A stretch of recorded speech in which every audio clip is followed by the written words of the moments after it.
dechrau CELF, os chi moyn bod yn artistiaid comic, mae'n rhaid bod chi'n gallu dweud stori heb ddefnyddio geiriau, just trwy lluniau. Dyna'r peth pwysicaf mewn comic, dangos ddim dweud. A nawn ni trafod swigod siarad a fori. Felly, 4 bocs, a dyn ni am dweud stori doniol heb unrhyw ysgrifennu. A dyma ein prif gymeriad, all unrhyw un wneud llun yn prif gymeriad fel hyn. Peidiwch y ffoeni os chi'n methu arlunio, os gallwch chi wneud stickman, chi'n gallu wneud comic. So, dyma ni, ein stickman bach, a ni galw fe'n brigyn. A nhw'n ddechrau'r stori yma trwy just i gael i gerdded. So, mor syml â hynny. Allwn ni ddechrau 100,000 a miliwn o straeon, just rhywun yn cerdded lawr y ffordd. So, dyma ni, brigyn bach yn cerdded lawr y ffordd. Nawr, fel nathon ni gweld wrth wneud stori bloben, angen rhyw fath o broblem neu rhywbeth i greu stori da. A dyn ni moyn wneud stribed comic doniol, slapstick, so dyma ni roi rhywbeth, rhowch yn y bocs, rhywbeth falle fydd yn achosi trwbl, gyda ni croen banana. Pwy a wyr beth fydd yn digwydd gyda'r croen banana. Fi'n siwr. Mae'n person bach ni wedi llithro ar y croen banana. Croeso i chi os ych chi moyn wneud person fwy manwl, iawn i chi wneud hynny, ond dyn ni jyst i dechrau gyda pobl, person bach syml, just fel bydd chi'n gweld.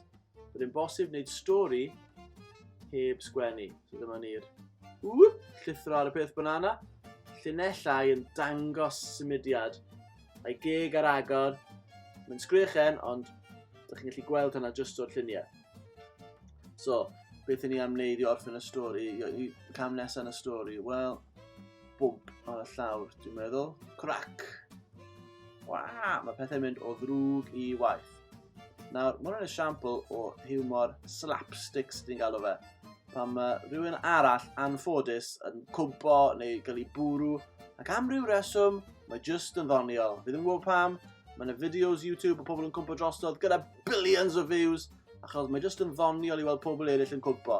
Dim yn ddoniol os wyt ti'n cwmpo. O rhywun arall yn cwmpo, hilarious! So, os ydych chi'n gwneud stori fel hyn gyda 4 cam, ydych chi'n moyn i'r cam olaf fod fatha punchline mewn ffordd. So, dyma ni, yr croen banana, ar ôl iddo landio ar ei ben, flop yn cwmpo ar ei ben. I wneud pethau o ddrwg i waith, ond yn fwy ddoniol i ni. So dyna stori syml iawn ar ffurf 4 bocs heb eiriau. Ond, jyst dechrau stori yw hyn. Beth tysyn ni moyn wneud yn hirach, a sy'n ni'n rhoi mwy o bocsys yn y canol. Dwi bod ni wedi eisiau falle cynyddu yr cwymp yma, ddim jyst bod ar y llawr, ond oedd e'n cwmpo off clogwyn, off cliff. So falle bys ni moyn wneud stori fel na. Chi'n gweld, jyst yn y stickman, dyn ni'n gallu chwarae gyda syniadau. Bys ni falle moyn wneud llun arall i ffitio rhwng y ddau yna. Panel, dyn ni'n galw fel yr sgwariau, panel comic. O'r person bach yn cwmpo trwy'r awyr, cyn glanio flwmp. A wedyn, wrth gwrs, y banana ar ei pen. Falle cwmwl neu adar i ddangos bod e'n uchel iawn. Falle hyd yn y dangos diwedd y clogyn fyna. Neu, falle bod ni moyn dod â cymeriad arall mewn i'r stori. A falle cyn i ni ddechrau'r stori bod rhywun arall yn cerdded heibio. Ac yn bwyta'r banana. Mae'r person yn bwyta'r banana. Ac yn taflu'r croen banana ar y llawr. Os chi nawr. Mae'r person yna wedi taflu'r croen banana ar y llawr. Drwg iawn. A wedyn ni, dyna lle mae'r croen wedi dod o, ond ni moyn dod nôl i hwnna ar ddiwedd y stori. So, er mwyn wneud rhywbeth yn doniol weithiau, dyn ni'n galw nôl rhywbeth a ddigwydd yng nghynt. So, yn lle bod ein cymeriad yn glanio ar y llawr, yn yw syniad ych chi beth dim yn ei wneud? Beth am ni gael... Yr person wedi bwyta'r banana, roedd hwnna'n flasus. Dyma fi'n cerdded yn llon ar hyd y ffordd, a wedyn ni, ryw clogwyn milltiroedd uwch ben, mae'r cysgod yn dod, a mae'n clywed sŵn. Crash! Mr. Bwytawr Banana wedi sgwasio gan person oherwydd bod e wedi taflu'r croen banana. Ac eto, am ryw reswm, rhywun yn cael beth maen nhw'n heiddi yn ddoniol i ni. Dyn ni'n galw hwn yn eironi. So, dyna ni.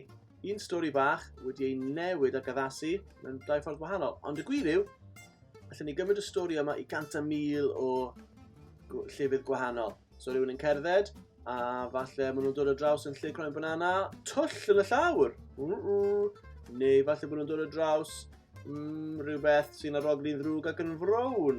Neu falle bod nhw'n cerdded a dod o draws fersiwn bach ohonyn nhw eu hun yn cerdded. A wedyn ni brysiwch i'w pen nhw. Falle allan ni ddweud bod nhw'n cwpa mewn i'r twll. Neu falle bod y twll yn chwythu air. Chwythu nhw ffwrdd. Falle bod nhw'n osgoi y twll. Ond beth arall sy'n yna? Dong! Postyn! Falle bod nhw'n camu a llithro yn y stwff brown fi. Neu falle bod nhw'n cael ei signo a boddi mewn y stwff brown.